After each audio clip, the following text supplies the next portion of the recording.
Fala Legião X, estamos mais uma vez aqui no Projeto X, aquele que multiplica as suas chances de aprovação. Galera, hoje nós estamos começando o nosso novo quadro, nosso novo segmento, que é o Economics. É isso aí, galera. A gente vai aqui tratar de alguns assuntos, de alguns termos, né, que muitas vezes a gente fala em aulas das mais diferentes disciplinas, mas que eles acabam passando meio que batidos, né? Usando aquele francês bonito, né? Eles acabam ficando meio en passant bonito, né?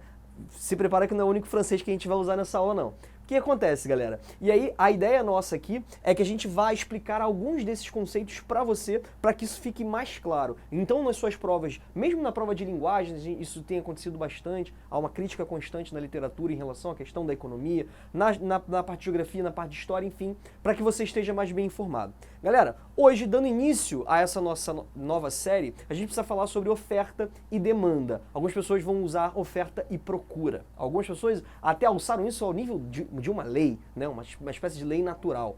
Bem, é importante dizer, galera, que a gente precisa entender a ciência econômica a partir dessa ideia de oferta e demanda, ou oferta e procura, e a partir também dos preceitos do liberalismo clássico. Por quê?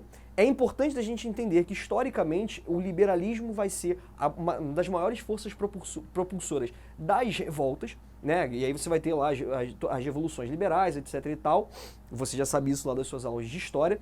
Mas também, os desenvolvimentos históricos também vão gerar diversas críticas ao modelo liberal. Nós temos as críticas do século XIX, muito baseadas, né, na crítica marxista. Você vai ter nos anos 30 o New Deal, né, lá baseado na economia keynesiana. Enfim, e a partir daí você vai ter uma série de desenvolvimentos no pensamento econômico. Então é importante da gente, é claro, economia se produz desde que o mundo é mundo. Afinal de contas, o que nós chamamos de oferta? Oferta nada mais é, galera, do que a produção de bens e serviços. Enquanto demanda vai ser a necessidade que você, como consumidor, tem de consumir esses produtos e serviços. Vou dar um exemplo. Nesse momento você está me vendo na internet, no conforto da sua casa. Ora, se você está sentado na frente do seu celular, por exemplo, se você está vendo esse vídeo no seu celular, você consumiu esse celular, ou seja, você comprou esse celular, você é consumidor de um pacote de internet.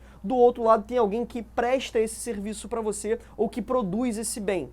Ou seja, você tem a produção do celular, que faz com que ele possa estar na sua mão, e você tem a prestação de um serviço, no seu caso, serviço de internet. Então, oferta, aquilo que se produz, demanda, aquilo que se consome. Esses dois conceitos precisam ficar claros. E é óbvio, gente, isso já existe desde que o mundo é mundo. Os desenvolvimentos históricos, né, as grandes navegações, a busca por tempero na Índia, aquelas coisas todas que parecem estranhas quando a gente vai estudar história, tudo isso tem a ver com desenvolvimentos econômicos. A partir do século XVIII, tem um carinha escocês chamado Adam Smith. Esse cara vai publicar um livro chamado A Riqueza das Nações, no qual ele sistematiza a ideia daquilo que nós vamos conhecer como laissez-faire, ou seja, deixa fazer. Um preceito básico da ideia do liberalismo econômico. Galera, o que significa o laissez-faire? A ideia é que a própria sociedade, ou seja, os indivíduos que compõem a sociedade, devem estar livres para produzir os seus produtos, para produzir, enfim, nesse momento, no século XVIII, você tem prestação de serviço. Não é como hoje em dia, né, que você tem uma tecnologia mais avançada, você tem mais prestação de serviço. Aqui nós estamos falando de produção. E aí, gente, a ideia aqui é, esse cara vai, então, individualmente produzir essas coisas e isso vai, então, suprir a demanda que a sociedade tem por bens e serviços. E aí tem a metáfora clássica. Não é por causa da solidariedade do açougueiro que eu tenho meu jantar em cima da mesa.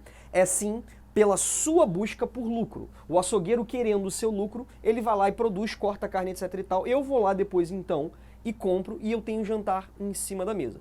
Isso vai fazer com que você tenha um nível bastante grande de produção. E aí, galera, o Adam Smith também vai dizer que apesar de parecer que o mercado fica então desregulado, ou seja, que você teria a desordem completa, já que você não tem uma entidade que coordena os preços, que tabele os preços. Aliás, as experiências que nós temos com tabelação de preços são meio que desastrosas. Você pode olhar lá a nossa aula sobre o plano cruzado, que você vai entender bem do que a gente está falando. O Adam Smith vai dizer que essas coisas vão ser meio que ordenadas por uma mão invisível do mercado. essa mão invisível que ele chama não é uma entidade por si, mas sim as próprias forças do mercado. Segundo Adam Smith, se você pode produzir livremente, as pessoas também vão poder consumir livremente. Então, se você pode produzir, você vai ter mais pessoas produzindo. E você não pode cobrar o preço que você quiser, porque as pessoas podem não ter o dinheiro para pagar. Então, hoje você tem, por exemplo, a prestação de serviços de telefonia, né? Desde que você teve a privatização das teles, lá no governo Fernando Henrique Cardoso, você então tem uma concorrência, e isso, segundo a teoria do Adam Smith, explica por que você tem preços equilibrados. Gente, como tudo nessa vida, essa teoria já foi bastante criticada. É importante a gente entender também que essa teoria foi composta, né, foi articulada ali no século XVIII. Naquele momento você não tinha a capacidade que você tem hoje em dia, você não tinha internet, você não tinha uma série de coisas que hoje são possíveis, você não tinha a possibilidade que nós temos hoje de importação, de exportação, avião, enfim, uma série de coisas, de série de desenvolvimentos que nós temos agora. A primeira questão, e é crucial e tem gerado debates aguçados na internet, é o papel do Estado nisso tudo. Galera, sempre tem Estado. O Estado é uma figura que inclusive foi inventada no seu modelo pelos próprios liberais, olha que coincidência. Então, o que acontece? Uma das discussões é o papel que o Estado exerce. Então, algumas pessoas vão inclusive, argumentar que o Estado sempre vai existir e que ele necessitaria, necessariamente, exercer um papel na economia. Afinal de contas, você tem serviços ou produtos que você tem uma dificuldade maior de realizar livre produção.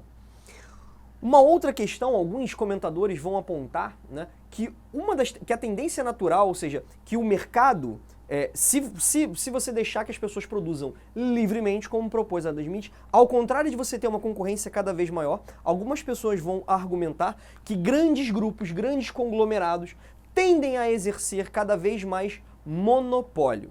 E aí você tem algumas pessoas que vão usar o caso da JBS, né, mais recentemente, para explicar essa questão. Outras vão falar sobre o papel do Estado, de alguns agentes do Estado, e aí as delações também estão ajudando para isso, na construção desse monopólio. Né? Algumas pessoas vão dizer que se fosse livre mesmo, isso não aconteceria. Mas enfim, isso é um papo para outra hora.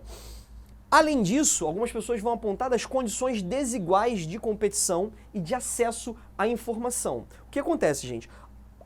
Os diferentes agentes do mercado, afinal de contas, eu como consumidor e como prestador de serviço, afinal estou aqui gravando essa aula para você, eu tenho condições desiguais de competição com as outras pessoas que fazem coisas parecidas comigo. Por quê? Acesso a dinheiro, acesso a juros, acesso a subsídio do governo, acesso a uma série de coisas que são diferentes, especialmente se você comparar os países. É questão de você comparar, por exemplo, a questão da taxa de juros, que é uma coisa que a gente vai falar mais pra frente. Então, argumenta-se que as condições de competitividade, por exemplo, no Brasil, são diferentes, por exemplo, nos Estados Unidos. O Brasil é um país excessivamente muito agrário, né, se você parar para pensar. O Brasil, os Estados Unidos, como um país que tem saída costeira para os dois oceanos, o Pacífico e o Atlântico. Então, algumas coisas que são inerentes à produção do país. Taxa de juro. Os Estados Unidos hoje trabalham com uma taxa de juro de 0,5%, enquanto o Brasil trabalha com uma taxa de juro de 10%. Ou seja, se você pegar R$1.000 emprestados, é muito diferente de você pegar $1.000 nos Estados Unidos. Essas condições também se aplicam à informação. Os diferentes agentes do mercado, você pensa no trabalhador, né, que trabalha a 50 km do seu trabalho, ele tem informações diferentes sobre o fenômeno da inflação, por exemplo. Ele tem menos tempo, por exemplo, para acompanhar as tendências do mercado de queda de inflação ou de queda do PIB. Então ele teria uma condição desigual, uma condição inferior de investir o seu dinheiro. Então essas são algumas críticas ao modelo do liberalismo. É bom a gente entender que o liberalismo, para entender a economia, é a base da coisa. Mesmo para quem se identifica lá com a perspectiva marxista, né, ele vai fazer uma grande crítica do seu ponto de vista do liberalismo econômico. Então é importante que a gente entenda do que significa o liberalismo econômico. É claro, essa é uma aula curta, é um resumo para que a gente tenha uma ideia do que é o liberalismo. A gente não tem condição de fazer isso em uma videoaula, por maior que ela fosse. É uma teoria bastante complexa e bastante importante para a história da humanidade. Galera, espero que tenha ficado claro. A gente se encontra na próxima. Valeu, um abraço.